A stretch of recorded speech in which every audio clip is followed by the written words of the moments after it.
Ахи, в следующий раз выходить будешь, печку не выключай, да. Иди да отсюда, я тебя когда-нибудь выкину вообще отсюда. Кого ты выкинешь? Ты сам машину в аренду берешь, чтобы грачевать. Не мешай, сейчас клиент сядет, не разговаривай много, понял? А что, нормальный клиент? Да кто это, девушка? Кто это? Тебе какая разница? Главное просто молча езжай и все. Все, давай, да, заткнись, да.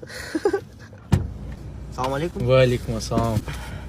Двумя руками салам кидай давать. Че, у вас что, говорящий навигатор? Да. Но он, правда, чересчур много говорит. Мы же на этот едем, на Орджоникидзе, да? Первуху езжай, да и что за Орджоникидзе? Рот закрой. Да, едем на Орджоникидзе. Хоть этому в отцали не раскачивай, да, что у тебя сдачи нету. Я по проводам спорил, что это женский видеорегистратор, и я ее отключил, понял? Он когда-нибудь молчит вообще? Не знаю. Ой. Лейтенант Магомедов, значит, что нарушаем? Ремень где? Нормально, что за ремень? Подожди, выскочи, реально. Да сейчас он там переговоры ведет. Все нормально? Да, сейчас все решится.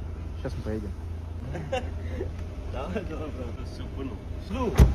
Короче, пару бумаг с карты спишут, нормально все. Так, все, мы приехали. Все, от души. Все, Салам алейкум. И этот отзыв не забудьте, пожалуйста, оставить. Да, конечно. Все. За навигатор тоже пару слов накидай там.